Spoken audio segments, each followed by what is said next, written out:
In this video, I'm going to share with you how to perfect your short field takeoff and your short field landing.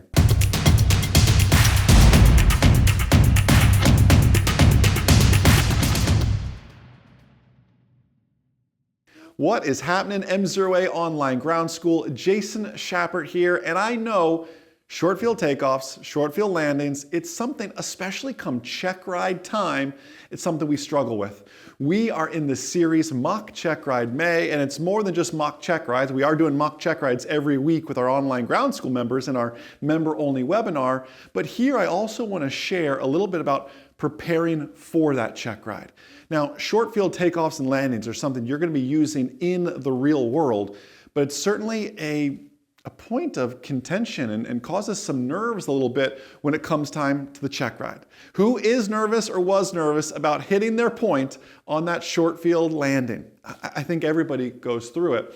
And before we cut into the airplane, I want to share with you a little bit more about a short field takeoff and a short field landing. Why are we doing them in the first place? Well, so often we forget on a short field landing, it could be because there's an obstacle out in front of us here. We could, and I see this all too often. Let me get 23 Mike Zulu here actually. I see this all too often where pilots will come in and they want to, this is my runway, and they'll just drag it on in. They'll come in low and they'll drag it. Oh, there's my point, cut the power and drop it right on in there, boom, and they land. That's not right. What's really happening is, if this is my runway, I'm clearing an obstacle and then hitting my point. That's how it really should be. So CFIs, don't let your learners get away with dragging it on in. That's not a real, that's a spot landing, but that's not a short field landing. A short field landing is clearing a fictitious 50-foot obstacle and then bringing it in for landing. That's one reason we have to do it. And it could be a short runway. It could be from an obstacle. It could be any number of things. Short field takeoff is the same thing. In fact, I teach on a short field takeoff to use every bit of runway.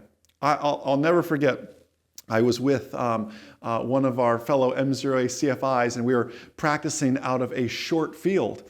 And the numbers all said it worked and everything else, and everything looked good, but I was still a little bit nervous about it. I got out there and I grabbed this giant stick, and we're like, this is private, field that we had permission to be at. And I grabbed this giant stick and I stuck it in the ground at the midpoint. And I said, if we are not airborne by the time we get to the stick, we're aborting. That's the midway point. So I had a little marker. We got the airplane out. We used every bit of runway and we took off, rotated well before the stick. We climbed out at a nice VX climb out, because a short field takeoff isn't always just for a short field. There could be a 50-foot obstacle at the other end of that. So you're going to do a VX. Remember, X makes an angle, my best angle up and out of there, before I lower the nose to a VY for my best rate of climb as well. You see, managing airspeed throughout the maneuver is crucial. We always say airspeed is king. It goes way back to a perfect traffic pattern in there as well. Now, when it comes to flaps, you want to consult your pilot's operating handbook. Some aircraft have 40 degrees of flaps. They want you to use them all. Some aircraft want flaps on takeoff. Who has an aircraft that wants flaps on a short field takeoff? You fly a Cirrus, it wants flaps all the time for takeoff. Every aircraft is different. Don't have a negative transfer of assuming, well, what's right for my Cirrus is right for my 172. That's not the case either. Let's head to the airplane now and let me show you that short field landing. And we make a lot of mistakes with this, is a precision landing. It's a spot landing. We have different tolerances for private and for commercial applicants here, but the goal is nothing before my point and 200 or 100 feet beyond my point. Let me get a beam my point. My point, by the way, is the beginning of the first centerline stripe.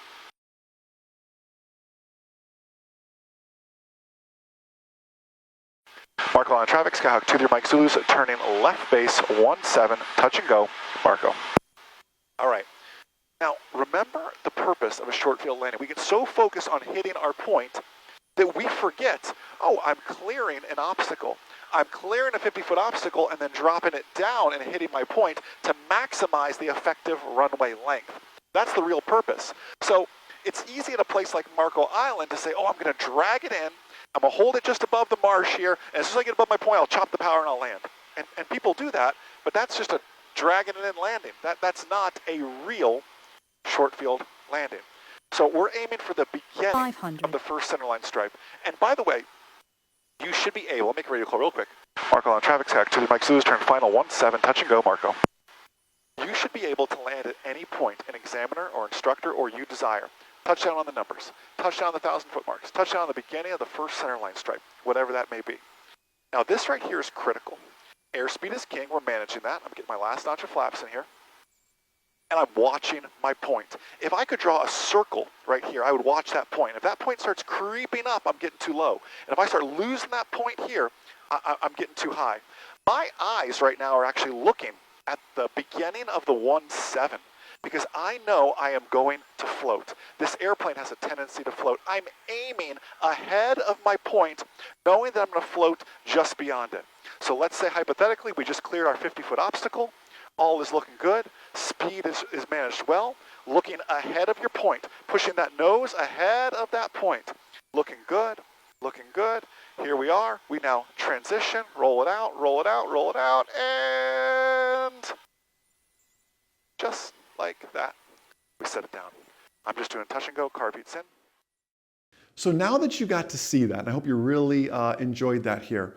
When might we use a VX climb versus a VY climb? Or what's VX really doing? VX is gaining altitude in the shortest amount of distance. It's the greatest angle. X makes an angle. VY is my rate.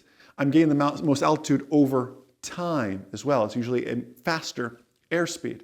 So we need to discuss how reducing pitch to VY, well, if you do it too soon, you could actually induce a descent, right? If you're VX coming out of ground effect, try to go to VY, you could actually induce a little bit of a descent there. So you have to hold that VX climb until you're clear of your obstacle. In this case, it was a fictitious 50-foot obstacle, then lower the nose to VY. You see, performance in all of this plays such a big role. Go do this in Florida in August with full fuel, a humid day at 3 p.m.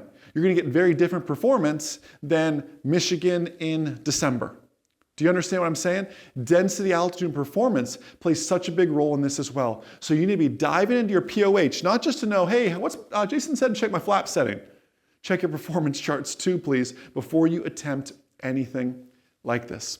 Hey, one more thing to mention. You know it is the year of 2-3 Mike Zulu. We're giving away a 1-hour Zoom session with myself, and I'm going to conduct a mock check ride with you. I'm also going to give you 4 of our books. Pass your private pilot check ride, pass your instrument pilot check ride, pass your commercial pilot check ride, and my newest book, Aviation Mastery. 4 books and 1 hour with myself via Zoom where I'm going to quiz you on whatever check ride you're studying for. We'll go back and forth. There'll be some mentorship built there and some accountability as well. MzeroA contest to hop in there to enter to win that. We'll be announcing that and giving that away on a big live stream towards the end of the month as well. Have a blessed, abundant, outstanding rest of your day. And most importantly, remember, the good pilot is always learning. Have a great day, everybody. I'll see you.